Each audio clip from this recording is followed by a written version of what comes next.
Everyone, welcome to magnet brains. This is Shubha Kaushik. और भाई slider देख के समझ तो गए हो, लेकिन तब भी बोल देते हैं class 11 computer science.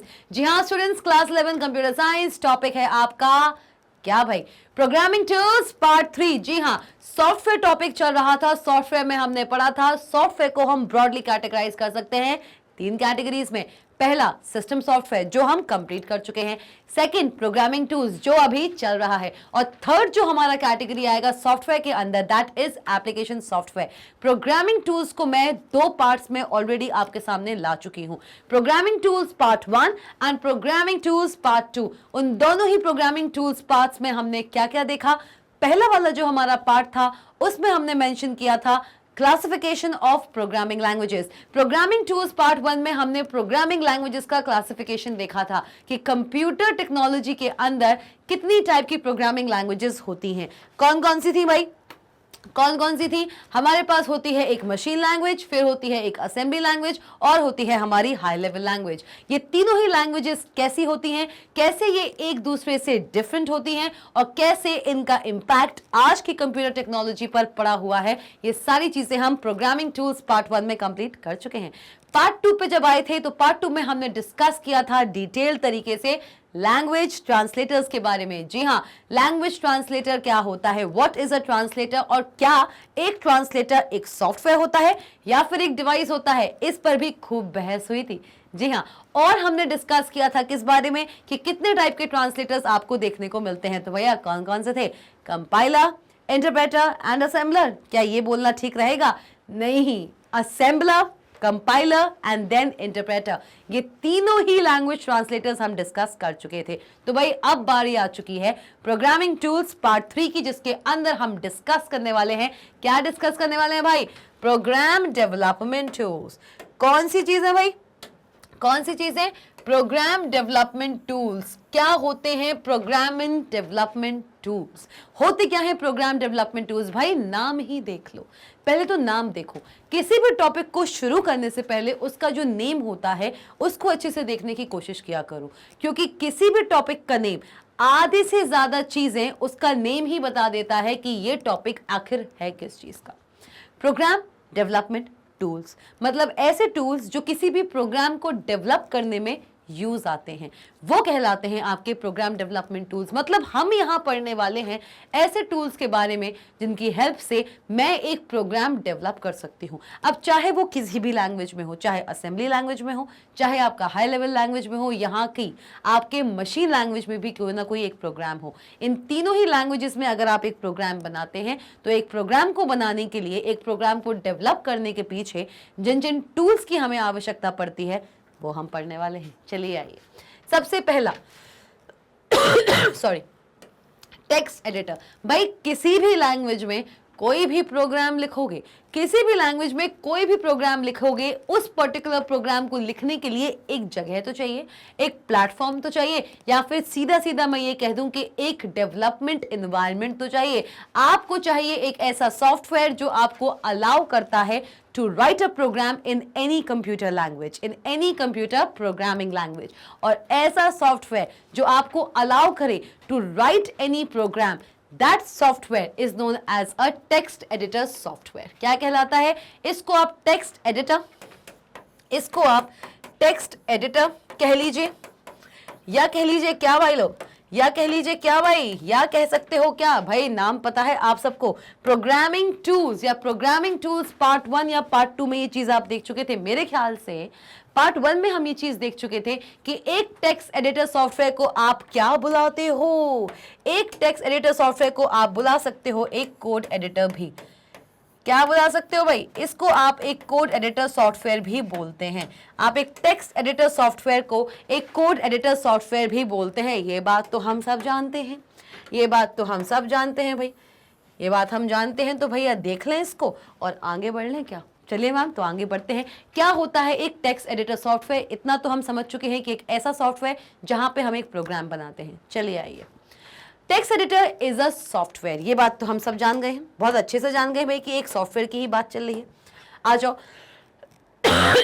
Okay a software that allows us to create, क्या करने के लिए, जो हमको क्या करता है, जो हमको अलाउ करता है, एक ऐसा सॉफ्टवेयर जो हमको अलाउ करता है to create a text file. क्या क्रिएट करना, एक टेक्स्ट फाइल क्रिएट करना, एक ऐसा सॉफ्टवेयर जिसकी हेल्प से मैं एक टेक्स्ट फाइल क्रिएट कर सकती हूं, वो एक टेक्स्ट एडिटर सॉफ्टवेयर कहलाता है। वेयर वी टाइप इंस्ट्रक्शंस, अब भाई एक इंस्ट्रक्शन हो या मल्टीपल इंस्ट्रक्शंस हो, एक ऐसा सॉफ्टवेयर जहां पे हम टाइप करते हैं कुछ इंस्ट्रक्शंस। भैया सेट ऑफ इंस्ट्रक्शंस क्या मिलता है, सेट ऑफ इंस्ट्रक्शंस, बहुत सारे इंस्ट्रक्शंस का सेट क्या बनाता है, एक प्रोग्राम ही तो बनाता है कि नहीं बनाता। तो भाई अगर लिखा हुआ है कि एक ऐसा सॉफ्टवेयर जहां पे आप टाइप कर सकते हो बहुत सारे इंस्ट्रक्शंस या फिर एक सिंगल इंस्ट्रक्शन, मतलब कि आप एक प्रोग्राम जहां बना सकते हैं, that means where we type instructions of program and store the file as the source code. देख लो, आपका एक ऐसा सॉफ्टवेयर जो आपको अलाउ करता है कि आप एक टेक्स्ट फाइल क्रिएट कर सकें और उस टेक्स्ट फाइल में आप लिखते हैं बहुत सारे इंस्ट्रक्शंस। ये जो टेक्स्ट फाइल है ये एक सोर्स कोड की तरह सेव होती है। भाई सोर्स कोड की बात आ गई तो सोर्स कोड की जब बात आ गई है तो आप सब जानते हैं, अगर आपने मेरा प्रीवियस वीडियो देखा है प्रोग्रामिंग टूल्स पार्ट 2, तो आप सब जानते हैं कि सोर्स कोड नाम की ये जो चिड़िया है ये है क्या, है कि नहीं। और आप ये भी जानते हैं कि मैं किसी भी चीज को चिड़िया कब बोलती हूं, एक ऐसी चीज जो हमेशा फ्लाई हाई रहेगी, कभी भी नीचे नहीं आएगी। सोर्स कोड का जो कॉन्सेप्ट है कभी भी नीचे नहीं आ सकता, इसमें आगे एडवांसमेंट ही होगा, इसमें आगे डेवलपमेंट ही हो सकता है। चिड़िया हमेशा हवा में ही रहती है, लैंड पे भी आती है कभी कभी, लेकिन दोबारा आसमान में उड़ने का ये दम रखती है। इसलिए मैं ऐसी चीजों को चिड़िया बुलाती हूं, मैं हर चीज को चिड़िया नहीं बुलाती, ये बात आपने नोटिस की होगी। कुछ ही ऐसी चीजें हैं जिनको मैं चिड़िया बोलती हूं, और क्यों बोलती हूं, क्योंकि इसमें इन्वेंशन की, इस चीज में ग्रोथ की पॉसिबिलिटी होती है, इसलिए ये इसका अंत नहीं, ये इसका आरंभ भी हो सकता है। तो भाई अंत ही आरंभ है, ये बात तो आप सब जानते हैं। जब तक किसी पुरानी चीज का अंत नहीं होता है एक नया आरंभ पॉसिबल नहीं। लेकिन सॉफ्टवेयर एक ऐसा एलिमेंट है इस पूरे अर्थ में जहां पे जो पुरानी चीजें हैं वो भी चलती हैं और नई चीजों का आगाज हमेशा बना रहता है एक सॉफ्टवेयर के अंदर, कि समय समय पे इस पर्टिकुलर सॉफ्टवेयर में नई नई चीजें देखने को मिल सकती हैं। तो भाई हम बात कर रहे थे टेक्स्ट एडिटर की, एक ऐसा सॉफ्टवेयर जो हमको अलाउ करता है एक टेक्स्ट फाइल क्रिएट करने के लिए, और ऐसी टेक्स्ट फाइल जो अपने अंदर रखता है बहुत सारे इंस्ट्रक्शंस जो आगे चल के किसी भी लैंग्वेज ट्रांसलेटर को अगर दिया जाए, चाहे कंपाइलर को चाहे आपके इंटरप्रेटर को, तो वो एक सोर्स कोड की तरह एक्ट करता है। बस इतनी सी बात है, क्लियर हुआ। और टेक्स्ट फाइल, कोई भी फाइल जब एक टेक्स्ट फाइल के रूप में स्टोर होती है, कोई भी फाइल जब एक टेक्स्ट फाइल के रूप में स्टोर होती है तो हमेशा .txt से ही सेव होती है, ये एक बात है। लेकिन इस बात में ना थोड़ा सा पैराडॉक्स है। भाई देखो, अगर आप इंस्ट्रक्शंस दे रहे हो, ये लिखा जरूर है लेकिन मैं इसके ज्यादा पक्ष में नहीं हूं। I am totally not in favour of this line, मैं नहीं हूं, seriously. I am not saying that this line is something written, you know, it's a misconception or it's a wrong line. No, it is not a wrong line, but I am not totally agreeing to this line. क्यों? क्योंकि आप बात कर रहे हो एक text editor की, ठीक है ना, ये एक टेक्स्ट एडिटर है, मान लिया टेक्स्ट एडिटर में आप कुछ भी काम करते हो एक टेक्स्ट फाइल के रूप में ही स्टोर होती है, ये बात भी हमने मान ली। अब मुझे एक बात बताइए, अगर इस टेक्स्ट एडिटर में आप इंस्ट्रक्शंस दे रहे हो, क्या दे रहे हो, कंप्यूटर को इंस्ट्रक्शंस दे रहे हो, आप कोई पैराग्राफ नहीं लिख रहे, आप अपने जीवन की कुछ भी बायोपिक नहीं लिख रहे, आप एक नॉर्मल डॉक्यूमेंट नहीं बना रहे, आपने एक टेक्स्ट एडिटर लिया और वहां पे आप एक प्रोग्राम लिख रहे हो। क्या लिख रहे हो? प्रोग्राम लिख रहे हो। तो भाई किसी भी लैंग्वेज में लिखा हुआ प्रोग्राम कभी भी एक नॉर्मल टेक्स्ट फाइल की तरह कभी स्टोर नहीं हो सकता, ये मेरा मानना है। ये लाइन जरूर लिखी है लेकिन मैं टोटली इस चीज के पक्ष में नहीं हूं। देखो, मैं आपको एक बात बताऊं, एनसीईआरटी में जो भी लिखा है that is right, I am not saying that is not right, ठीक है, राइट होता है, लेकिन हर चीज राइट हो ये मैं नहीं मानती। मेरा काम है आप तक सही चीज पहुंचाना और मैं आप तक सही चीज पहुंचाऊंगी। अगर मुझे कहीं भी गलत दिख रहा है तो वो चीज भी मैं आपके सामने लेकर आऊंगी। ये नहीं कि मैं केवल एनसीईआरटी में चीजें लिखी हुई हैं तो वो लिखा हुआ है तो वो अंतिम सत्य है और भैया उसको कोई चैलेंज नहीं कर सकता। ठीक है, करना चाहिए challenge, I am not challenging NCERT, मैं एनसीईआरटी को यहाँ पे चैलेंज नहीं कर रही हूँ। मैं बस एक बात बोल रही हूँ कि यहाँ पे जिसने भी ये चीज लिखी है उन्होंने एक टॉपिक के हिसाब से सही लिखा है। कि टेक्स्ट एडिटर एक ऐसा सॉफ्टवेयर है जो हमको अलाउ करता है, भैया टेक्स्ट एडिटर है तो एक टेक्स्ट फाइल ही बनाएगा, लेकिन उस टेक्स्ट फाइल में अब आप एक इंस्ट्रक्शन दे रहे हो, और इंस्ट्रक्शन जब देते हो तो एक प्रोग्राम बनता है, और प्रोग्राम जब बनता है और स्टोर कराता है इस फाइल को, देखो जरा, it stores the file as the source code. तो भैया इन्होंने इस चीज को आगे चल के सही तो किया, मैं नहीं कह रही कि ये लाइन गलत है। इन्होंने पहले लिखा कि किसी भी टेक्स्ट एडिटर सॉफ्टवेयर में आप जो भी लिखते हो वो एक टेक्स्ट फाइल के रूप में स्टोर होता है, और टेक्स्ट फाइल के रूप में स्टोर होने के बाद जब उसमें हमने इंस्ट्रक्शन दिया है तो बाद में फिर देखना, बाद में फिर आप उसको एक सोर्स कोड की तरह स्टोर करा देते हो। ये बात इन्होंने बोली है जो कि सही है, ऐसा नहीं है, लेकिन यही बात ये डायरेक्टली भी बोल सकते थे। इनको टेक्स्ट फाइल को अलग से यहाँ पे मेंशन करने की आवश्यकता नहीं थी कि भाई कोई भी आपने टेक्स्ट एडिटर लिया, बाय डिफॉल्ट कोई भी टेक्स्ट एडिटर होगा, अगर नोटपैड है, नोटपैड मेरा एक नॉर्मल टेक्स्ट एडिटर है, उसमें अगर मैं एक नॉर्मल टेक्स्ट लिखती हूं तो वो एक टेक्स्ट फाइल के रूप में ही स्टोर होता है, और उसी नोटपैड पे अगर मैं एक प्रोग्राम लिखती हूं, इंस्ट्रक्शंस लिखती हूं, तो वो ओरिजिनली तो आपका टेक्स्ट फाइल की तरह ही स्टोर होना चाहिए, लेकिन बाद में आप उसको एक सोर्स कोड की तरह स्टोर करा देते हो।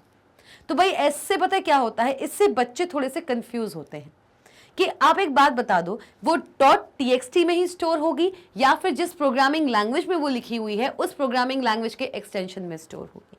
आप बाद में जरूर इस चीज को बोल रहे हो, उन्होंने गलत नहीं लिखा, उन्होंने बाद में इस चीज को लिख दिया है कि होना चाहिए टेक्स्ट फाइल के रूप में ही स्टोर, लेकिन अगर आप चाहें तो उसको बाद में स्टोर करा सकते हैं, आप उसको बाद में स्टोर करा सकते हैं। We can store the file as the source code.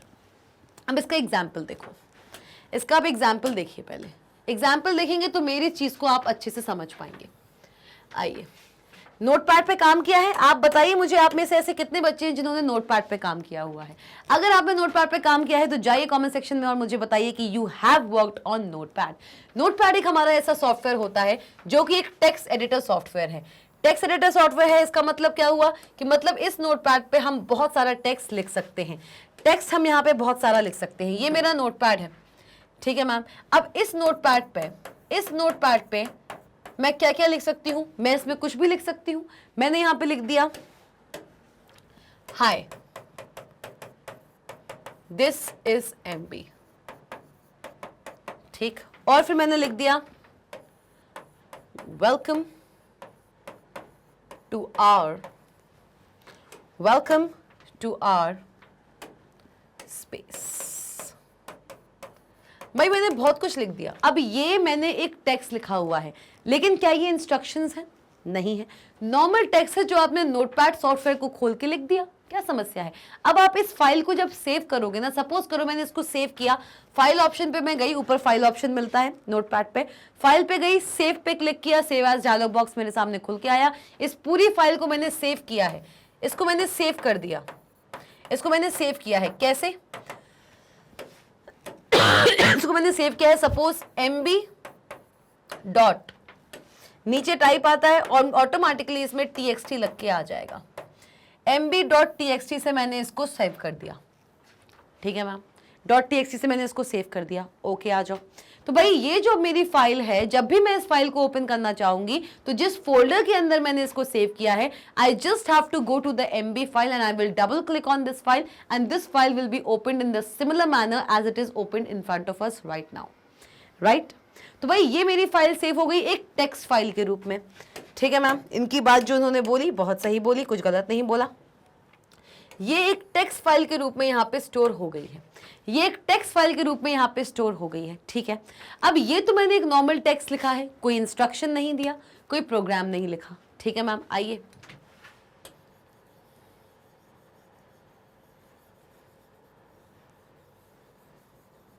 ठीक, आ जाओ। अब यही अगर मैंने ऐसे लिख दिया, आप सब क्लास 10th पढ़ के आए, आप सबको पता है कि क्लास 10th में हमने क्या पढ़ा था। आपने HTML पढ़ा है, क्लास 10 चैप्टर नंबर 3, 4, 5 आप HTML और CSS पढ़ के आए हो। आ जाओ भाई, HTML बनाया भाई, चलो बॉडी बना लेते हैं, ठीक है। इस बॉडी के अंदर मैंने एक प्रोग्राम बनाया है, बॉडी P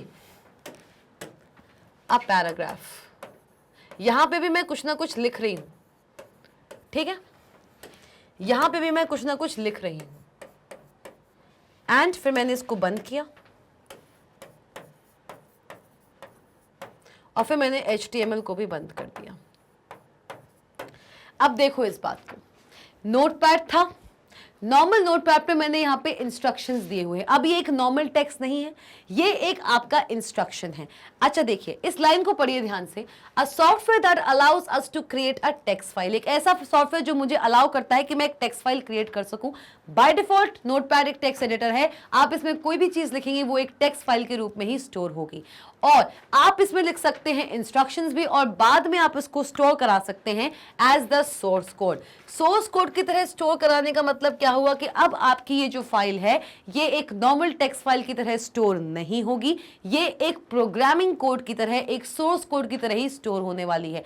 मतलब मैंने HTML में ये प्रोग्राम लिखा हुआ है, और इस फाइल को अगर मैं MB से सेव करूंगी, इस फाइल को अगर मैं, इस फाइल को भी अगर मैं MB से सेव करूंगी तो सॉरी, तो it is no longer a text file, it will be saved as the HTML file। किसकी तरह सेव होगी ये एक HTML फाइल की तरह सेव होगी। किसी भी HTML प्रोग्राम को अगर आप लिखते हैं और उसको एज एन HTML फाइल या फिर एक वेब फाइल की तरह रन कराना चाहते हैं, for that you have to save that document, you have to save that file with the .html extension. ये बात आप सब क्लास 10th में पढ़ के आए हैं कि किसी भी टेक्स्ट एडिटर सॉफ्टवेयर पे अगर आप प्रोग्राम बनाते हैं उसको सेव करना पड़ता है आपको विथ .html या फिर .htm। तो इन्होंने बात सही लिखी है लेकिन पूरी नहीं लिखी है। बात सही है पर पूरी नहीं है। क्या नहीं है? A software that allows us to create a text file where we type the instructions and store the file as the source code। source code, ठीक है, source code that is source code मतलब क्या है? source code that is store, इनको लिखना था we type instructions and store the file as the source code by giving the extension या फिर required extension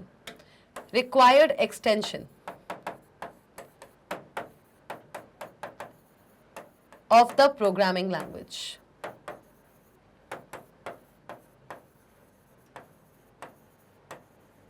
मतलब क्या है इस बात का कि भाई आपने ये तो लिख दिया कि आपने अपना टेक्स्ट एडिटर सॉफ्टवेयर लिया, उसमें आपने इंस्ट्रक्शंस लिया, उसको बाद में स्टोर करा दिया एज दी सोर्स कोड, लेकिन आपने बच्चों को अभी ये नहीं बताया है कि किसी भी नॉर्मल टेक्स्ट एडिटर पे अगर आप एक प्रोग्राम बनाते हो तो उसको सोर्स कोड की तरह सेव आप कराओगे कैसे?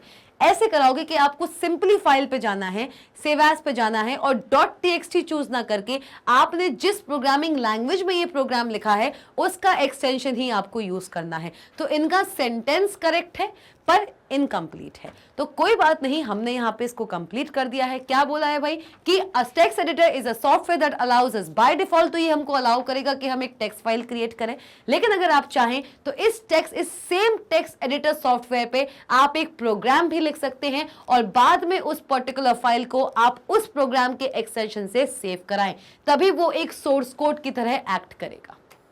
Where we type instructions and store the file as the source code by giving the required extension of the programming language। ये लिखना बहुत जरूरी था, नहीं तो ये चीज बच्चों को समझ नहीं आएगी। चलिए, then an appropriate translator is used to get the object code for execution। बिल्कुल सही बात है। क्या सही बात है भाई? क्या सही बात है?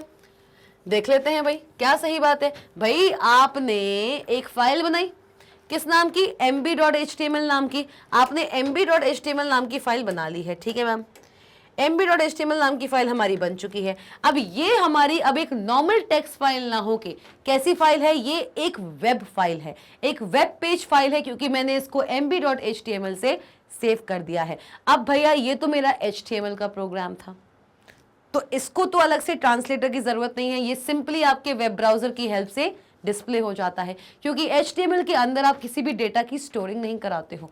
HTML is a markup language जो आपके क्रिएटेड डॉक्यूमेंट को मियरली डिस्प्ले कराता है वेब ब्राउजर पे as a web page, right.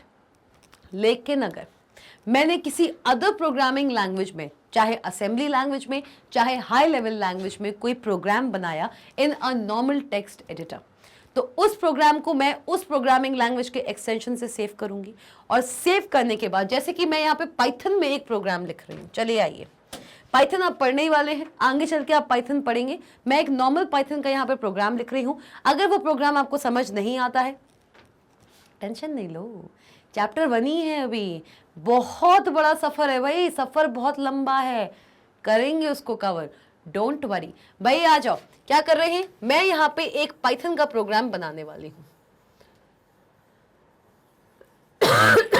ठीक है। अगर वो प्रोग्राम आपको अभी इस पर्टिकुलर इंस्टेंट पे नहीं समझ आता है, टेंशन नहीं लो, आपको बस ये समझना है कि आपका प्रोग्राम रन कैसे करेगा, ठीक है। आ जाओ, मैं यहाँ पे बनाने वाली हूँ एक पाइथन का प्रोग्राम। मैंने यहाँ पे लिख दिया है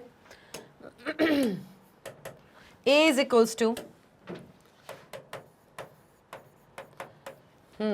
ये सारी चीजें आप आगे समझने वाले हो, इसलिए बिल्कुल चिंता नहीं करना है।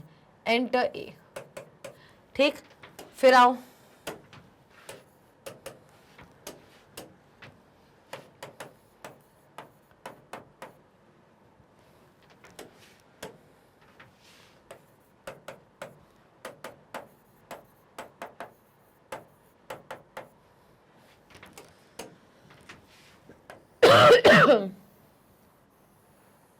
ठीक है। a is equals to input enter a, b is equals to input enter b। चलिए ठीक है, फिर आ जाइए,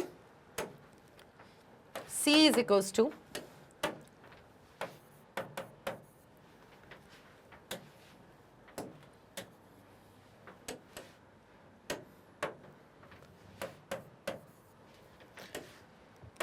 और फिर मैंने लिख दिया है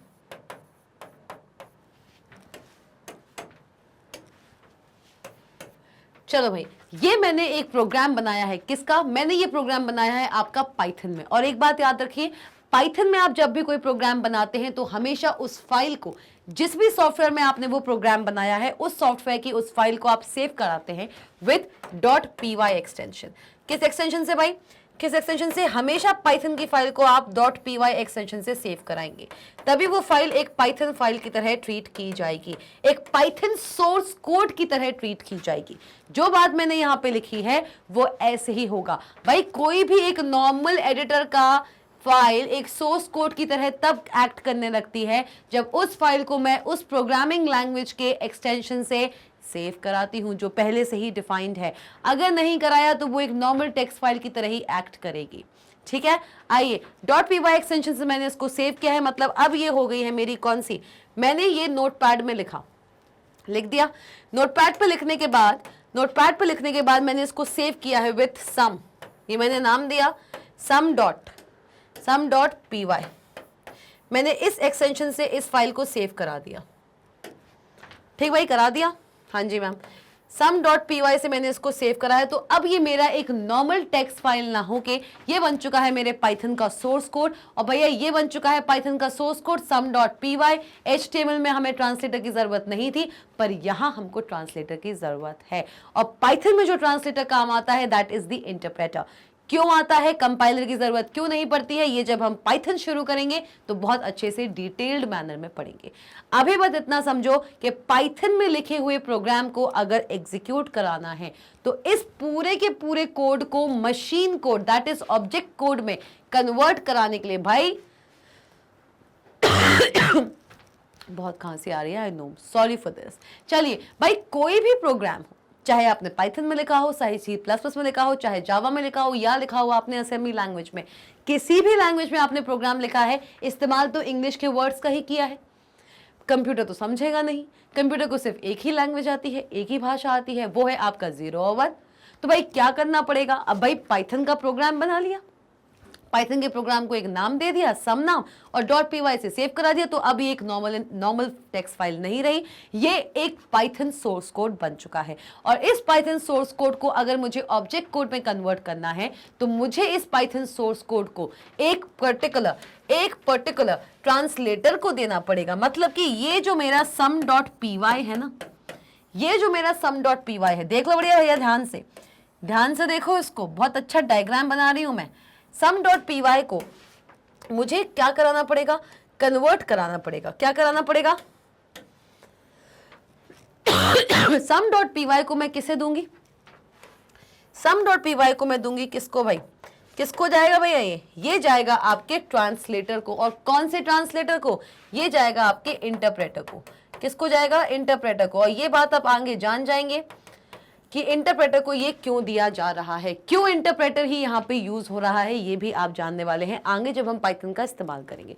अभी समझो, sum.py जाएगा आपके इंटरप्रेटर के पास, और इंटरप्रेटर क्या करेगा? इस पूरे के पूरे सोर्स कोड को इंटरप्रेट करेगा। इंटरप्रेटर के बारे में हम प्रोग्रामिंग टूल्स में प्रोग्रामिंग टूल्स पार्ट 2 में पढ़ चुके हैं कि इंटरप्रेटर क्या करता है, आपके पूरे के पूरे प्रोग्राम को लाइन बाय लाइन, मतलब हर एक इंस्ट्रक्शन को इंडिविजुअली ये क्या करेगा? इंटरप्रेट करेगा। पूरे इंस्ट्रक्शंस एक साथ ये इंटरप्रेट नहीं करेगा, एक एक इंस्ट्रक्शन ये पूरे कोड का इंटरप्रेट करेगा, उसे कन्वर्ट करेगा। मतलब इसमें कितने इंस्ट्रक्शंस हैं देख लें, instruction 1, instruction 2, instruction 3 and instruction 4। इस पूरे sum.py प्रोग्राम में 4 लाइन ऑफ इंस्ट्रक्शंस हैं। तो क्या करेगा इंटरप्रेटर? सबसे पहले ये क्या है? मेरा ऑब्जेक्ट कोड। आ जाओ भाई लाइन में। क्या करने वाला है ये है मेरा ऑब्जेक्ट कोड। क्या है? ये मेरा ऑब्जेक्ट कोड। इस sum.py को, जो कि एक सोर्स कोड था, जो कि क्या था? जो कि एक सोर्स कोड था, ये मेरा सोर्स कोड है sum.py, ठीक है। इस सोर्स कोड को इंटरप्रेटर कन्वर्ट करेगा किसमें? ऑब्जेक्ट कोड में। किसमें कन्वर्ट करेगा भाई? ऑब्जेक्ट कोड में। ऑब्जेक्ट कोड का मतलब यहाँ पे क्या हुआ? ऑब्जेक्ट कोड का यहाँ पे मतलब क्या हुआ भाई? आप सब जानते हैं, हम बात कर रहे हैं 0 एंड 1 की। मतलब 0 और 1 के कॉम्बिनेशन में ये कन्वर्ट करता जाएगा sum.py के सोर्स कोड को। और इंटरप्रेटर है भाई लोग, ध्यान देना इस बात पे, इंटरप्रेटर है, कंपाइलर नहीं है। तो sum.py में जितने भी इंस्ट्रक्शंस हैं, that means I1, I2, I3, I4, इन सबको लाइन बाय लाइन ये ऑब्जेक्ट कोड में कन्वर्ट करेगा। क्या करेगा? sum.py से आया पहले आपका I1, क्या आया? लाइन बाय लाइन करेगा भाई, पूरे प्रोग्राम को एक साथ नहीं करेगा, मतलब sum.py का I1 पहले आएगा, इस I1 को वो कन्वर्ट करेगा ऑब्जेक्ट कोड में। मतलब 0 और 1 के फॉर्म में I1 जो आपका जा रहा था, A is equals to input enter A, ये आ रहा था, A is equals to input enter A convert हो जाएगा 0 और 1 के फॉर्म में, और इसको कन्वर्ट करने के बाद इसको एग्जीक्यूट करेगा। मतलब कि इसका रिजल्ट निकलेगा इसका आउटपुट निकलेगा, आउटपुट इज रिसीव्ड। क्लियर हो गया? जब ये एग्जीक्यूट हो गया तो वापस जाएगा ये sum.py पे, फिर जाएगा आपका I2। तो अब I1 की जगह आ जाएगा आपका I2 को एग्जीक्यूट करेगा, उसका आउटपुट निकलेगा। फिर आएगा आपका I3, कौन सा आएगा? फिर आएगा आपका I3, ठीक है। I3 आया, I3 में कन्वर्ट करेगा, I3 को कन्वर्ट करेगा पहले ये ऑब्जेक्ट कोड में। देखो, ऑब्जेक्ट कोड में कन्वर्ट करेगा, उसको एग्जीक्यूट करेगा, वापस नहीं जा रहा है। एक बात देखी, I1 पे जाएगा, उसको एग्जीक्यूट करेगा, उसको कन्वर्ट करेगा ऑब्जेक्ट कोड में, उसको एग्जीक्यूट करेगा, वापस I1 कहीं दिखा? फिर नहीं। I2 आया, फिर I2 गया आपका इंटरप्रेटर के पास। इंटरप्रेटर ने क्या किया? उसको ऑब्जेक्ट कोड में कन्वर्ट किया भाई, ऑब्जेक्ट कोड में कन्वर्ट करने के बाद उसको एग्जीक्यूट किया, आउटपुट दिया भाई। फिर आया है हमारे सोर्स कोड पे, सोर्स कोड से आया I3, कन्वर्ट हुआ ऑब्जेक्ट कोड में, 0 और 1 में गया, एग्जीक्यूट हुआ और एग्जीक्यूट हो गया। तो भैया अब बताओ, अब कितने इंस्ट्रक्शन रह गए हैं और क्या ये I4 को एग्जीक्यूट करेगा? चलिए बताइए जल्दी से, मैं वेट कर रही हूँ आपके कमेंट का। चलिए जल्दी से। हाँ जी भाई, तो बताया क्या, कौन सा इंस्ट्रक्शन होगा नेक्स्ट एग्जीक्यूट और कौन सा इंस्ट्रक्शन होगा नेक्स्ट आपके ऑब्जेक्ट कोड में कन्वर्ट। भाई कितने इंस्ट्रक्शंस थे आप भी जानते हैं भाई, 4 इंस्ट्रक्शंस ही तो थे, इंस्ट्रक्शन 1, इंस्ट्रक्शन 2, इंस्ट्रक्शन 3। इन तीनों ही इंस्ट्रक्शंस का पोस्टमार्टम हो चुका है। तो भाई बचा कौन सा? आपका इंस्ट्रक्शन नंबर 4। तो भाई आ गया है instruction number 4, last but definitely not the least, क्योंकि एक प्रोग्राम के अंदर आप बना सकते हो n नंबर ऑफ इंस्ट्रक्शंस। एक प्रोग्राम किसी भी कंप्यूटर प्रोग्रामिंग लैंग्वेज में कितने भी नंबर ऑफ इंस्ट्रक्शंस का हो सकता है। एक छोटा सा प्रोग्राम 2 इंस्ट्रक्शंस का भी हो सकता है और 1000 इंस्ट्रक्शंस का भी हो सकता है। ये सब हम पढ़ने वाले हैं पाइथन प्रोग्रामिंग लैंग्वेज के अंदर, तो डोंट यू वरी। आ जाओ भैया I4 आपके आ जाओ sum.py पे। sum.py पर जो हमारा I4 वाला इंस्ट्रक्शन है, that is the last instruction of our sum.py program, जो आगे कितना भी एक्सटेंड हो सकता है। तो भैया I4 इसके पास जाएगा, पहले जाएगा I1, फिर जाएगा I2, फिर गया I3, फिर गया आपका I4, I4 जाएगा फाइनली, I4 को ये कन्वर्ट करेगा ऑब्जेक्ट कोड में, दैट इज 0 and 1 के फॉर्म में, और उसको फाइनली दे देगा एग्जीक्यूट होने के लिए। और भाई चाहे I1 हो, चाहे I2 हो, चाहे I3 हो, या हो आपका I4, कोई भी हो, इनमें से जितने भी इंस्ट्रक्शंस आपको देखने को मिल रहे हैं, ये सारे के सारे इंस्ट्रक्शंस फाइनली एग्जीक्यूट हो रहे हैं। और एग्जीक्यूशन कौन करता है कंप्यूटर के अंदर? कौन करता है? एग्जीक्यूशन करने का काम किसका होता है? फाइनल एग्जीक्यूशन करना किसी भी इंस्ट्रक्शन का, चाहे वो प्रोग्राम का इंस्ट्रक्शन हो या एक normal instruction by the user. सही समझे? कौन करेगा भाई? कौन करेगा? ये सारा का सारा काम कर रहा है आपका प्रोसेसर।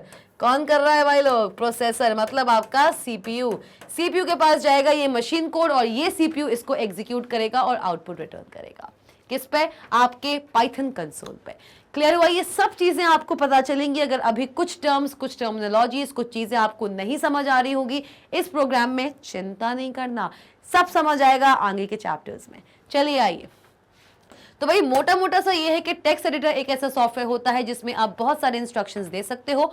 बाय डिफॉल्ट एक टेक्स्ट एडिटर आपकी किसी भी डॉक्यूमेंट को एक टेक्स्ट फाइल के रूप में ही सेव करता है, लेकिन अगर आपने एक टेक्स्ट एडिटर में इंस्ट्रक्शंस दिए हैं, इंस्ट्रक्शंस के सेट दिए हैं, तो वो एक सोर्स कोड की तरह सेव हो सकता है। मतलब जिस प्रोग्रामिंग लैंग्वेज में आपने वो प्रोग्राम बनाया है, आपने वो इंस्ट्रक्शंस का सेट दिया है, उस प्रोग्रामिंग लैंग्वेज के एक्सटेंशन से अगर आप उस पर्टिकुलर टेक्स्ट एडिटर की फाइल को सेव करते हैं, तो वो एक नॉर्मल टेक्स्ट फाइल की तरह सेव ना होके एक सोर्स कोड फाइल की तरह सेव हो जाती है।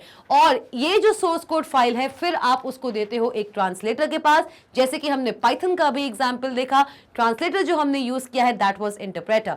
देख लीजिए, then an appropriate translator is used to get the object code for execution. ये तो मेरे पास एक सोर्स कोड है, फाइनली अगर मुझे इसे एग्जीक्यूट कराना है तो इसको मुझे ऑब्जेक्ट कोड में कन्वर्ट करना ही पड़ेगा, और कोई ऑप्शन नहीं है हमारे पास ऑब्जेक्ट कोड में, that is in form of 0 and 1। अगर ये नहीं किया तो आपका सोर्स कोड आप कितना भी अच्छा बना लो, कितना भी अच्छा प्रोग्राम बना लो, कोई फायदा नहीं है अगर कंप्यूटर उसको समझ के, उसको एग्जीक्यूट करके आपको आउटपुट ही प्रोवाइड ना कर पाए।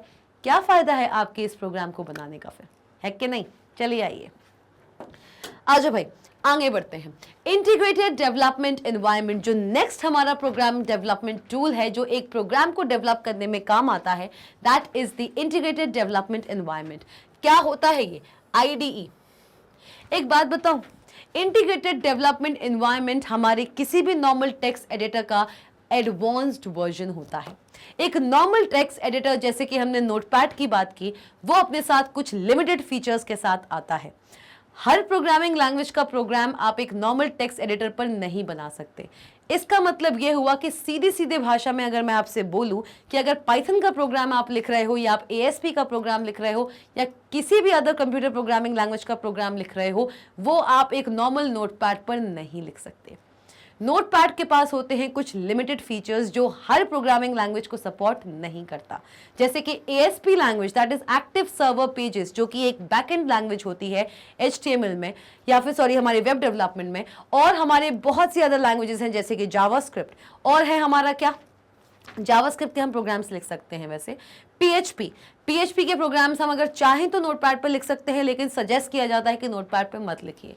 नोटपैड एक बहुत ही बेसिक सा टेक्स्ट एडिटर होता है जो सपोर्ट नहीं करता है हर कंप्यूटर प्रोग्रामिंग लैंग्वेजेस को, क्योंकि इसमें बहुत ज़्यादा एडवांस फीचर्स नहीं है। तो इस चीज़ को देखते हुए मैं आपको एक एडिशनल इन्फॉर्मेशन बता रही हूँ कि एक और प्रोग्राम आया था, एक और सॉफ्टवेयर आया था नोटपैड में ही, that was Notepad plus plus. Notepad plus plus जो होता है, नोटपैड प्लस प्लस जो होता है वो बाय फार कंसिडर किया गया है। ये हमारा टेक्स्ट एडिटर है, ये भी हमारा एक टेक्स्ट एडिटर है, ठीक है।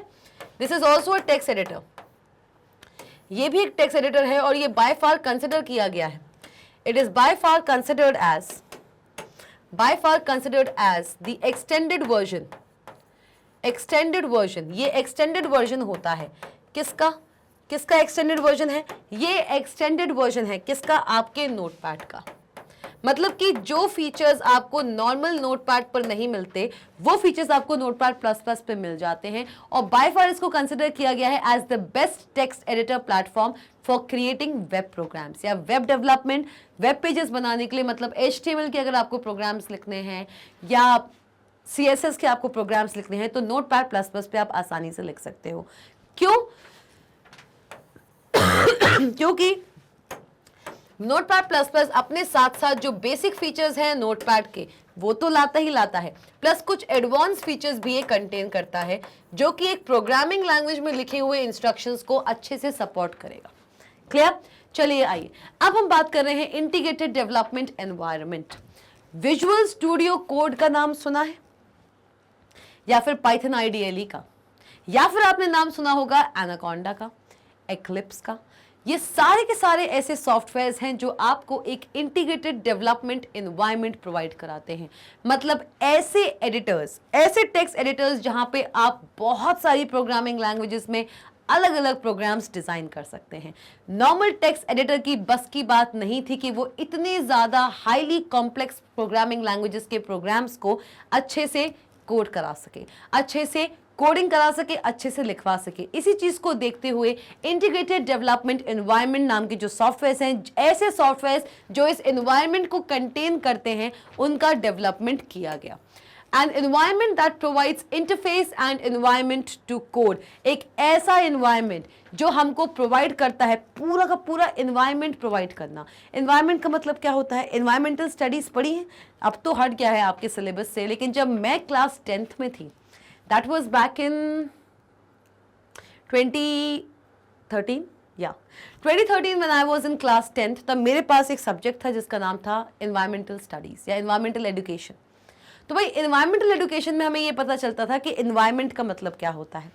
क्या होता है एनवायरनमेंट? मतलब हमारे आसपास बना हुआ माहौल, वो कहलाता है हमारा एनवायरनमेंट, कि आपका एनवायरनमेंट कैसा है, राइट? सराउंडिंग कैसी है आपकी। तो मतलब एक ऐसा सॉफ्टवेयर जो आपको खुद एक ऐसा एनवायरनमेंट प्रोवाइड करे जहां पे आप इजीली कोड कर सकें, इजीली इंस्ट्रक्शंस दे सकें किसी भी प्रोग्रामिंग लैंग्वेज में। तो ऐसा एनवायरनमेंट आपका कहलाता है इंटीग्रेटेड डेवलपमेंट एनवायरनमेंट। अब भैया इस शब्द को ना मैं अच्छे से तोड़ने वाली हूं, अच्छे से खोलने वाली हूं और खगोलने वाली हूं। IDE, integrated development environment. सबसे पहले इंटीग्रेटेड डेवलपमेंट एनवायरनमेंट, एनवायरनमेंट की बात करते हैं। एनवायरनमेंट मतलब आपके सामने एक ऐसा माहौल क्रिएट करना जहां पे आप अलग अलग प्रोग्रामिंग लैंग्वेजेस में अलग अलग प्रोग्राम्स बना सकें, ऐसा प्लेटफॉर्म प्रोवाइड करना, ठीक है। डेवलपमेंट, ऐसा एनवायरनमेंट जो आपको अलाउ करे किसी भी प्रोग्राम को डेवलप करने में। डेवलपमेंट एनवायरनमेंट, ऐसा एनवायरनमेंट जहां पे आप किसी चीज की डेवलपमेंट करते हैं, किसी चीज को डेवलप करते हैं। और किस चीज को डेवलप करना चाहते हैं हम डेवलप करना चाहते हैं बहुत सारे amazing programs of an number of length, right? अब आएगी बात इंटीग्रेटेड की। क्या मतलब होता है इंटीग्रेटेड का? एक ऐसा डेवलपमेंट एनवायरनमेंट जो आपके सामने लेके आता है बहुत सारे इंटीग्रेटेड फीचर्स, ऐसे फीचर्स, ऐसे टूल्स जो आपको हेल्प करेंगे to develop a program in such an environment. इसलिए इंटीग्रेटेड डेवलपमेंट एनवायरनमेंट जो आपको प्रोवाइड करता है वो इंटरफेस, मतलब कि वो प्लेटफॉर्म और वो एनवायरनमेंट जहां पे आप कोड कर सकें। क्या कर सकें? कोड कर सकें। और कोडिंग का मतलब क्या होता है? Coding is a process to write program. Program को लिखने का जो प्रोसेस होता है in any computer language, the process of writing programs in any computer language is known as the coding. तो एक ऐसा एनवायरनमेंट, एक ऐसा इंटरफेस जो आपको अलाउ करता है to code, to write programs, that is known as the integrated development environment. देख लो, ओवरऑल प्रोग्राम डेवलपमेंट, पूरा प्रोग्राम को डेवलप करने में जो मदद करेगा वो आपका सॉफ्टवेयर एक इंटीग्रेटेड डेवलपमेंट एनवायरनमेंट ही तो होगा। चले आइए, आ जाओ भाई, एन IDE। अब एक IDE, अब समझना, एक छोटे से टेक्स्ट एडिटर से उठ के हम एक बड़े से IDE पे आ गए हैं। तो एक IDE ऐसी क्या क्या चीजें प्रोवाइड करा देता होगा जो इसको टेक्स्ट एडिटर से और भी ज्यादा अच्छा और भी ज्यादा यूजफुल बनाता है to create a program in any computer language. देखें क्या? आइए, एक सिंपल IDE टेक्स्ट एडिटर तो रखता ही रखता है अपने साथ, कि मतलब एक ऐसी जगह जहां पे आप प्रोग्राम लिख सके, तो टेक्स्ट एडिटर तो एक IDE में होगा ही होगा। इसी के साथ साथ IDE में आपको और कौन कौन से ऐसे फीचर्स हैं जो आपको एक नॉर्मल टेक्स्ट एडिटर में नहीं मिल रहे थे? टेक्स्ट एडिटर तो रखता ही रखता है, प्लस ये अपने साथ रखता है कुछ बिल्डिंग टूल्स। क्या रखता है?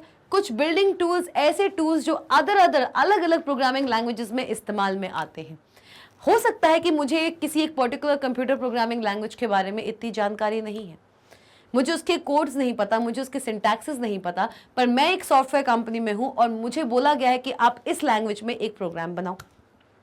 मेरा जो कमांड है वो किसी अदर प्रोग्रामिंग लैंग्वेज में है, मुझे किसी अदर प्रोग्रामिंग लैंग्वेज में ज़्यादा काम आता है, लेकिन एकदम से मेरे सुपीरियर ने मुझसे कह दिया कि आप एक प्रोग्राम बनाइए और ये प्रोग्रामिंग लैंग्वेज आपको यूज़ करनी पड़ेगी। अब मुझे उसका ABCD कुछ नहीं आता है, तो अब क्या करें? अब तो बड़ी समस्या है। तो क्या होगा? काम करके देना है, क्योंकि इंपॉर्टेंट है। उन्हें कोई और सॉफ्टवेयर इंजीनियर नहीं मिला था, इसलिए उन्होंने मुझे दिया है ये काम। तो मैं क्या करूंगी? मैं एक ऐसा IDE चूज करूंगी जो मुझे देता है कुछ बिल्डिंग टूल्स, ऐसे टूल्स जिसमें पहले से ही उस प्रोग्रामिंग लैंग्वेज के कुछ ऐसे विजार्ड्स, कुछ ऐसे टूल्स होंगे जिनको डायरेक्टली यूज करके मैं उस प्रोग्राम अच्छे से बना पाऊंगी। मुझे उस प्रोग्राम के बारे में A से लेके Z तक जानकारी होना अब जरूरी नहीं है, क्योंकि मैं उस पर्टिकुलर प्रोग्रामिंग लैंग्वेज में जो प्रोग्राम लिखने वाली हूं वो मैं लिखूंगी using certain building tools of that computer programming language. चलिए आगे बात समझ में, क्या होते हैं बिल्डिंग टूल्स एंड डीबगर। सबसे ज्यादा जरूरी जो होता है वो होता है आपका डीबगर। तो भैया डीबगर के बारे में डिस्कस करें इससे पहले तो मुझे एक बात बताओ भाई, एक बात बता दोगे क्या मुझे भाई? इस डीबगर में बिल्कुल ध्यान से देखो, इसको यू थोड़ा सा चपटा हो गया नहीं चलो यू को सीधा कर देते हैं, क्या समस्या है? यू सीधा भी हो जाएगा, जब चपटा हो गया है तो सीधा भी हो जाएगा भाई, देख लो भाई। तो डीबगर में एक बहुत ही अच्छी चीज आपको देखने को मिल गई होगी। इस वर्ड को अगर अच्छे से देखो तो इसमें कहीं बीच में ये मिल रहा है, ये देखो, ये क्या है? ये क्या है? सुना सुना सा लग रहा है, बग। क्या होता है एक बग? जल्दी बताओ कमेंट सेक्शन में कि आपने क्या ये बग कहीं सुना हुआ है? जानते हो आपकी एक बग क्या होता है? हम सब जानते हैं एक बग क्या होता है भाई। अगर जानते हो तो जाइए कमेंट सेक्शन में और बताइए मुझे, क्योंकि अगर आपने बता दिया तो आपका नेम होगा शाउट आउट। बिल्कुल भाई, इससे मुझे ये पता चलता है कि आपने मेरे प्रीवियस वीडियोस, मेरे प्रीवियस सेशंस बहुत ही अच्छी तरीके से देखे हुए हैं, बहुत ही फोकस्ड तरीके से आपने उस चीज को फॉलो किया हुआ है, एंड दैट इज गुड। चलिए, बग का मतलब क्या होता है भाई लोग? एरर। अब भाई हम एक प्रोग्राम बना रहे हैं, बहुत सारे इंस्ट्रक्शंस लिख रहे हैं, चाहे 2 इंस्ट्रक्शन हो चाहे 100 इंस्ट्रक्शंस हो। अब जब मशीन कोड में हम कोई भी प्रोग्राम बनाते थे जहां पे मुझे याद करने पड़ते थे कॉम्बिनेशंस, तो उसमें हम गलती करते थे, ठीक है। लेकिन क्या बोला मैंने? हाई लेवल लैंग्वेज हमेशा एक फॉर्मेट फॉलो करता है। किसी भी हाई लेवल लैंग्वेज में हम कोई भी प्रोग्राम बनाते हैं, हाई लेवल प्रोग्रामिंग लैंग्वेज चाहे वो जावा, C++, हर कंप्यूटर प्रोग्रामिंग लैंग्वेज के कुछ सिंटैक्स रूल्स होते हैं जो हमें फॉलो करने पड़ते हैं व्हाइल क्रिएटिंग अ प्रोग्राम। अब उसमें भी हमें सिंटैक्स तो याद रखने पड़ रहे हैं ना, हाई लेवल लैंग्वेज में भी। तो आप अगर किसी भी कंप्यूटर प्रोग्रामिंग लैंग्वेज में कोई भी प्रोग्राम बनाते हैं, उसके सिंटैक्स को हमें फॉलो करना पड़ता है। मैंने पाइथन का भी आपको एग्जाम्पल दिया था, तो पाइथन में भी मैं जितने भी इंस्ट्रक्शंस लिख रही थी वो पाइथन के सिंटैक्स रूल्स को फॉलो करके ही लिख रही थी। आपको अभी ये चीज इसलिए क्लियर नहीं होगी क्योंकि आपने अभी तक पाइथन पढ़ी नहीं है। मैंने पाइथन पढ़ी है, मैंने उसके सिंटैक्स पढ़े हुए हैं, इसलिए मैं वो पाइथन प्रोग्राम बना पा रही थी उसके सारे सिंटैक्स रूल्स को फॉलो करके। और ये बात आपको समझ आएगी बहुत जल्द, डोंट वरी। बात मैं कर रही हूं यहाँ पे एरर की, लेकिन मैं भी एक इंसान हूं। मुझे कहने को किसी भी कंप्यूटर प्रोग्रामिंग लैंग्वेज के कितने भी सिंटैक्सेस याद क्यों ना हो, लेकिन हो सकता कि मैं कभी किसी पर्टिकुलर एक प्रोग्रामिंग लैंग्वेज के सिंटैक्स को किसी अदर प्रोग्रामिंग लैंग्वेज के सिंटैक्स के साथ मिक्स कर दूं या भूल जाऊं और कुछ गलत लिख दूं। तो भाई प्रोग्राम हम बना रहे हैं, बहुत अच्छा प्रोग्राम बनाया, 1000 लाइन्स का प्रोग्राम बना दिया, चलो आओ, खूब मेहनत लगी उस प्रोग्राम को बनाने में, लेकिन कहीं 1-2 जगह मैंने कुछ मिस्टेक्स कर दी जो कि ऑब्वियस है। We are humans, we are prone to make mistakes. Mistake कर दी हमने। अब नॉर्मल टेक्स्ट एडिटर में क्या होता था ना, वहां पे कुछ मिस्टेक्स को चेक करने का क्राइटेरिया था, सिर्फ आप अपने प्रोग्राम बना सकते हो, सिर्फ you can only create your program. अब कहां पूरे इंटायर प्रोग्राम में आपने मिस्टेक की? आपने टेक्स्ट एडिटर पे, एक नॉर्मल टेक्स्ट एडिटर पे आपने प्रोग्राम बनाया, उसको उस प्रोग्रामिंग लैंग्वेज में सेव तक करा दिया उसके एक्सटेंशन से, और उसको एक ट्रांसलेटर को देके ऑब्जेक्ट कोड में कन्वर्ट करके उसको रन कराने की कोशिश भी कर ली। लेकिन ट्रांसलेटर पढ़ा है प्रोग्रामिंग टूल पार्ट 2 के अंदर, मैंने पढ़ाया है। क्या है कि भाई ट्रांसलेटर सबसे पहले आपके प्रोग्राम में, चाहे वो कंपाइलर हो चाहे वो इंटरप्रेटर हो, किसी भी ट्रांसलेटर का आप इस्तेमाल करते हैं, वो सबसे पहले आपके एंटायर प्रोग्राम में एरर्स ढूंढते हैं कि आपने किसी अपने पूरे के पूरे प्रोग्राम में कहीं कोई एरर तो नहीं की है। अगर एरर फ्री है, एरर फ्री अगर आपका प्रोग्राम है, तभी कंपाइलर या फिर इंटरप्रेटर आपके सोर्स कोड को ऑब्जेक्ट कोड में कन्वर्ट करेगा। नहीं तो अगर कहीं भी कोई भी एरर है, चाहे कंपाइलर हो चाहे आपका इंटरप्रेटर हो, सबसे पहले आपको बताएगा कि आपके इस प्रोग्राम के किस लाइन ऑफ इंस्ट्रक्शन में क्या एरर है। जी हाँ, वो बताते हैं वो आपकी ये तक हेल्प करते हैं। तो मतलब क्या है इस बात का? इस बात का मतलब ये है कि भाई इससे पहले कि ट्रांसलेटर हमको बताए, चाहे वो कंपाइलर हो चाहे वो इंटरप्रेटर हो, इससे पहले कि हम पूरा अपना 100 लाइन ऑफ इंस्ट्रक्शंस का प्रोग्राम कंप्लीट करके अच्छे से बैठ के अपने ट्रांसलेटर को दें, उम्मीद करें कि हमारा प्रोग्राम ऑब्जेक्ट कोड में कन्वर्ट होके रन हो जाएगा, एग्जीक्यूट हो जाएगा और हमको हमारा आउटपुट मिल जाएगा। इतनी पूरी उम्मीद करने से अच्छा है कि ट्रांसलेटर जब उसको देखेगा, उसमें एरर फाइंड करेगा, इससे पहले कुछ ऐसी चीज हो मेरे पास जो मेरे प्रोग्राम में पहले ही एरर मुझे बता के मुझे देयर इन देयर करेक्ट करने का सजेशन दे दें। तो भैया एरर क्या होता है? बग। और ऐसे एरर को फाइंड आउट करके आपको सजेशन देना, उसको डीबग करना, मतलब कि आपके बग को हटाना, आपके बग को लोकेट करके आपको उसको सही करने की एडवाइस देने का काम किसका होता है? एक डीबगर का। क्लियर हुआ? डीबगर का मतलब होता है अपने प्रोग्राम को एरर फ्री बनाना। डीबगर एक ऐसा टूल होता है किसी भी आईडीई के अंदर जो आपको, अगर आप इस डीबगर को रन करोगे ना, you have to run the debugger in your IDE. IDE के अंदर आप डीबगर को रन करते हो। जब ये हम पाइथन पढ़ेंगे, पाइथन के प्रोग्राम्स बनाएंगे और डीबगर को रन करेंगे, तभी चीज समझ आएगी। आप एक बार पूरा प्रोग्राम बना लो, फिर अपने आईडीई में, चाहे आप कोई भी आईडीई यूज करते हो, बताएंगे अभी आगे सब पता चलने वाला है, हैव पेशेंस। आप चाहे कोई भी आईडीई यूज करते हो, अपने आईडीई पे आप डीबगर को रन कराओगे, आपने जो भी प्रोग्राम लिखा है उसमें कहीं भी कोई भी एरर होगी आपको वो स्पॉट करके दे देगा। और इससे पहले कि आप उसको ट्रांसलेटर को दें, चाहे वो कंपाइलर हो चाहे इंटरप्रेटर हो, आपका प्रोग्राम एरर फ्री हो चुका होगा। क्लियर?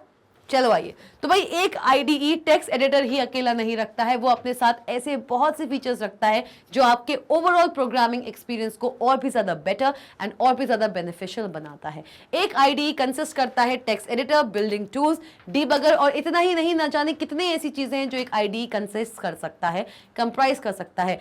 टॉप जो 3 चीजें हैं जो आपको याद होनी चाहिए, जो आपके इस पर्टिकुलर कोर्स लेवल पर जरूरी है, वो ये है कि एक आईडीई रखता है अपने साथ text editor, building tools and debugger. चलिए आइए।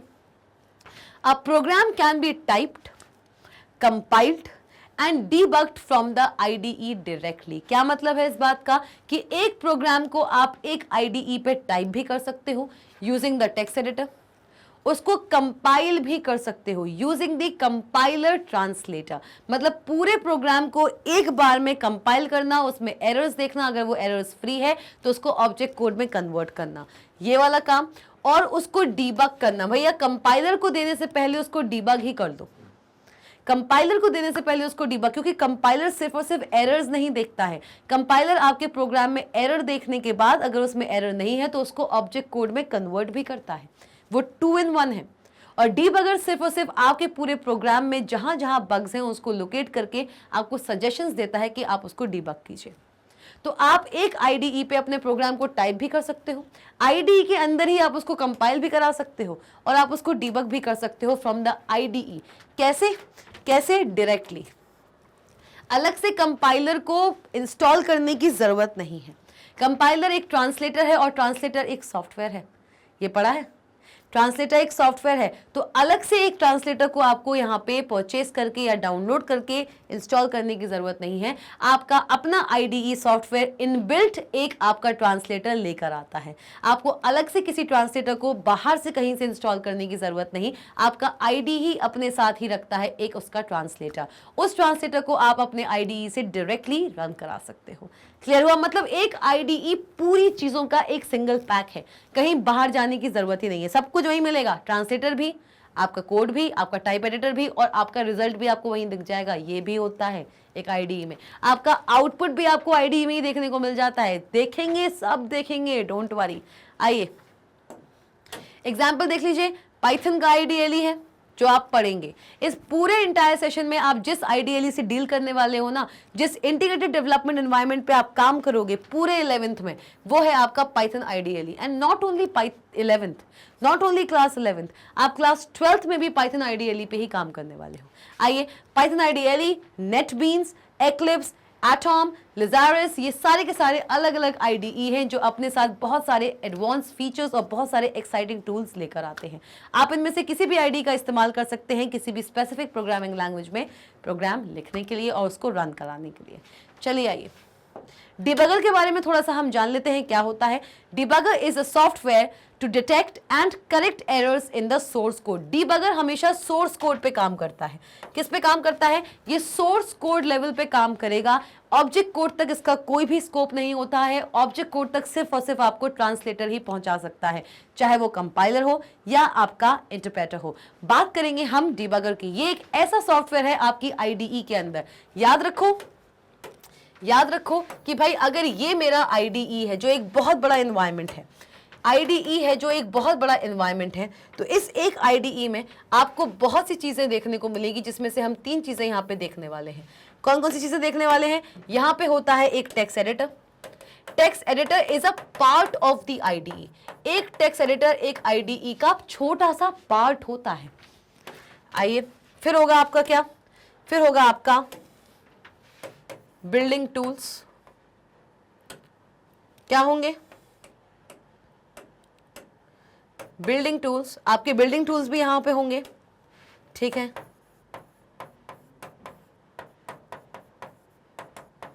और तो और आपके साथ होते हैं क्या? आपके साथ होता है एक डीबगर भी। क्या होता है भाई? आपको डीबगर भी मिलता है। तो भाई डीबगर जो है, डीबगर भी मिलता है और बहुत से IDE आपके साथ लेके आते हैं एक कंपाइलर भी। क्या लेके आते हैं? आपको कंपाइलर भी कभी कभार देखने को मिल जाता है, और कभी कभार नहीं, मैक्सिमम केसेस में आपको कंपाइलर देखने को मिलेगा एक IDE के अंदर। कंपाइलर भी आपको IDE के अंदर ही मिल जाएगा। ऑल इन वन पैकेज है भैया ये पूरा आपका ऑल इन वन पैकेज है इन सारी की सारी चीज़ों का, ठीक है भाई, ठीक है। तो एक पर्टिकुलर IDE में आपको ये सारी की सारी चीजें देखने को मिलती हैं। और एक डीबगर की अगर हम बात करें तो एक डीबगर हमेशा एक सोर्स कोड पे काम करता है। ये एक ऐसा सॉफ्टवेयर है, ऐसा सॉफ्टवेयर मतलब सॉफ्टवेयर के अंदर एक सॉफ्टवेयर। देख लो भाई, it is a software to detect and correct. आपके पूरे प्रोग्रामिंग में, पूरे के पूरे प्रोग्राम में कहीं भी कोई भी एरर है, डिबगर को हमेशा रन कराना पड़ता है। प्रोग्राम लिखने के बाद डिबगर को हम रन कराते हैं। पूरा प्रोग्राम लिख लिया, किसी भी प्रोग्रामिंग लैंग्वेज में मैं एक प्रोग्राम लिख रही थी, सपोज पाइथन में मैं लिख रही थी। पाइथन में मैंने एक IDE के अंदर एक प्रोग्राम लिखा। प्रोग्राम लिखने के बाद मैं डिबगर को रन कराऊंगी, जो मुझे एक ऑप्शन की तरह वहां पे मिलेगा। डिबगर को रन कराने से होगा क्या कि मेरे एंटायर पाइथन प्रोग्राम में कोई भी एरर होगा तो डिबगर उसको डिटेक्ट करेगा और करेक्ट भी करेगा। करेक्ट कैसे करेगा? By giving me the options. वो डिटेक्ट करने के बाद मुझे वो बताएगा कि आपके पूरे प्रोग्राम के इस लाइन पर ये गलती है और आप उसको सही कर लीजिए। तो डिटेक्ट करेगा और करेक्ट करने में भी हेल्प करेगा हमारे प्रोग्राम को, मतलब हमारे सोर्स कोड को, एक डिबगर। क्लियर हो गया भाई? चलिए भाई, क्लियर हुआ है तो आगे बढ़ लेते हैं। तो भैया आगे बढ़ते हैं तो आगे तो ये खत्म हो गया। जी हाँ, प्रोग्रामिंग टूल्स यहाँ पे खत्म हो चुका है। जी, प्रोग्रामिंग टूल्स बहुत ही अमेजिंग टॉपिक था जो आपको क्लास 11th IP में नहीं मिलेगा। कंप्यूटर साइंस, मैंने आपसे एक बात कही थी, जब मैंने कंप्यूटर साइंस की शुरुआत की थी तो मैंने आपसे ये कहा था कि मुझे कंप्यूटर साइंस बाय फार बहुत पसंद है। मैं नहीं कहती कि इन्फॉर्मेटिक प्रैक्टिसेस मुझे पसंद नहीं, it is a very good subject, लेकिन इन्फॉर्मेटिक प्रैक्टिसेस बहुत ज़्यादा एब्स्ट्रैक्ट है, बहुत ज़्यादा कॉन्क्रीट है। और मैं अगर कहूँ तो मैं पर्सनली थोड़ा डिटेल स्टडी करना पसंद करती हूँ। This is my personal notion. हर किसी को ये चीज़ पसंद हो, दैट इज़ नॉट मैंडेटरी, ये मैंडेटरी नहीं है। लेकिन कंप्यूटर साइंस मुझे इसलिए पसंद है क्योंकि कंप्यूटर साइंस में एक तो ऐसे ऐसे टॉपिक्स हैं जो आपको IP में देखने को नहीं मिलेंगे, ऐसे टॉपिक्स जो आपका इंटरेस्ट जगाते हैं कंप्यूटर टेक्नोलॉजी में, इसलिए ये मुझे पर्सनली बहुत पसंद है। क्लास 11th कंप्यूटर साइंस हो या फिर आपका क्लास 12th कंप्यूटर साइंस ही क्यों ना हो। तो भाई इसी के साथ साथ आप भी एक पसंद की चीज़ कर लो ना। मैंगेटबेन्स आपको पसंद है ना, ये बात मैं जानती हूँ। तो मैंगेटबेन्स.com पर चले जाओ, जल्दी से जाओ, फिर जल्दी से मैंगेटबेन्स.com पे और एक्सप्लोर कीजिए इन सारे के सारे कोर्सेज को। कौन कौन से कोर्सेज हैं भाई? CBSE English medium, spoken English, CUET, NTSC, olympiad, CBSE Hindi medium भी है भाई, क्या चाहिए और? CBSE Hindi medium, UP board, Bihar board, MP board, ये सारे के सारे कोर्सेज आपको देखने को मिलेंगे सिर्फ और सिर्फ एक वेबसाइट पे www.mangetbens.com। तो फटाफट से सोचना क्या है, ब्राउजर्स पे जाइए, अपने अपने ब्राउजर्स पे जाइए और डालिए उस पे mangerbrains.com और आपको मिलेंगे ये सारे के सारे कोर्सेज। एक्सप्लोर कीजिए इन कोर्सेज को और चूज कीजिए the course of your choice. इतना ही नहीं है भाई, हम आपके लिए लेके आए हैं e books and e notes भी। हर सब्जेक्ट की ई बुक आपको यहीं मिलेगी, चाहे क्लास केजी हो चाहे क्लास 12th हो। ऑनलाइन पूरा स्कूल यहीं तो है, क्यों यहाँ वहाँ भटक रहे हो भाई। ऑफलाइन स्कूल जाते हो, ऑनलाइन स्कूल आपको यहाँ मिल जाता है, यहाँ वहाँ भटकना ही नहीं है भाई। क्लास केजी हो चाहे क्लास 12th हो, हर सब्जेक्ट की ई बुक यहाँ मिलेगी भाई। हर सब्जेक्ट के, हर चैप्टर के, हर टॉपिक की ई नोट्स भी आपको यहीं मिल रहे हैं। पूरी बुक पढ़ाने के पीछे मैं भी नहीं हूँ। इंपॉर्टेंट टॉपिक्स, इंपॉर्टेंट कॉन्सेप्ट्स आपको क्लियर होना चाहिए और मैं आशा कर रही हूँ, एक पर्सनल टॉक मैं आपसे करूंगी कि मैं उम्मीद कर रही हूँ कि क्लास 11th कंप्यूटर साइंस जिन्होंने भी ऑप्ट किया, सच में क्लास 10th के बाद मैक्सिमम बच्चे जहां पे फिजिकल एजुकेशन ले लेते हैं और वो बच्चे जो डेयरिंग करते हैं क्लास 11th में आकर कंप्यूटर साइंस या फिर आईपी लेने का, हैट्स ऑफ टू यू। क्यों? क्योंकि बहुत से बच्चे सिर्फ और सिर्फ कंप्यूटर से डर के आईपी ना लेते हैं, ना ही कंप्यूटर साइंस लेते हैं, सीधे सीधे फिजिकल एजुकेशन ले लेते हैं। भाई बच्चे अगर फिजिकल एजुकेशन इसलिए लें कि उनको स्पोर्ट्स में इंटरेस्ट है तो ये बात अच्छी है, लेकिन कंप्यूटर से बचने के लिए आप फिजिकल एजुकेशन तरफ जाते हो तो ये बात थोड़ी मुझे हजम करना बहुत दिक्कत देता है मुझे। हाँ जी, तो भाई आपने अगर क्लास 11th में चॉइस किया है कंप्यूटर साइंस का और आईपी का, तो ये मेरी सोल रिस्पॉन्सिबिलिटी बनती है कि मैं आपका ये डिसीजन जो है ना उसको मैं आपको इस तरीके से करूं कि आपको 11th करने के बाद ये रिग्रेट ना हो कि भाई फिजिकल एजुकेशन ले लेनी चाहिए थी। अब तो रजिस्ट्रेशन हो गया, अब क्या करेंगे, है ना। और भाई ये बता दो रजिस्ट्रेशन कराया कि नहीं कराया? चालू हो चुका था, 10 तारीख लास्ट है। आज कितनी हो गई? आज भाई क्या पता कितनी तारीख है। ये जब तक आपको ये वीडियो मिलेगा तब तक हो सकता है कि ये तारीख भी आपकी निकल जाएगी, लेकिन एक बात मैं आपको बता देती हूं कि 10th of November 2023 last date है to make yourself register for class 12th board. तो फटाफट से अपने स्कूल जाइए अगर स्कूल नहीं जा रहे हो तो, और अपने आप को रजिस्टर कराइए, क्योंकि बोर्ड नहीं देना है क्या। तो भैया ये थोड़ी सी पर्सनल टॉक हो गई है, लेकिन जाते जाते मैं आपको एक चीज बोलूंगी कि 3 चीजें करते जाओ भाई। क्या क्या करना है? सब्सक्राइब कीजिए मैगर ब्रेन्स के ऑफिशियल चैनल को, अगर अभी तक नहीं किया है तो बेल आइकॉन दिख रहा है उसको प्रेस ही तो करना है, ना ही कोई कॉस्ट है, ना ही कहीं जाना है आपको। सब्सक्राइब कीजिए मैगर ब्रेन्स के ऑफिशियल चैनल को और बनिए मैगर ब्रेन्स की अमेजिंग फैमिली का एक बहुत ही वैल्यूएबल पार्ट। लाइक कीजिए इस वीडियो को और बताइए कि ये वीडियो आपको कैसा लगा, क्योंकि यहाँ पे हम एंड कर चुके हैं सॉफ्टवेयर की category number 2, that is programming tool. क्योंकि अब मैं बहुत जल्द लेके आऊंगी आपके सामने सॉफ्टवेयर का 3rd category, that is application software, जो आप आईपी में भी पढ़ चुके हैं, लेकिन इसमें कुछ खास है। तो भाई जो एप्लीकेशन सॉफ्टवेयर आने वाला है उसको भी उतना ही प्यार, इतना ही सपोर्ट देना है। लाइक कीजिए इस वीडियो को, कमेंट सेक्शन में जाइए अगर आपको कोई भी डाउट है, डीबगर समझ ना आया हो या फिर कोई ट्रांसलेटर, टेक्स्ट एडिटर और आईडी का डिफरेंस समझ ना आया हो तो भी बताइए। शेयर कर दीजिए सेशन को, कस शेयरिंग इज केयरिंग। मिलते हैं नेक्स्ट अमेजिंग सेशन के साथ, स्टे ट्यून्ड।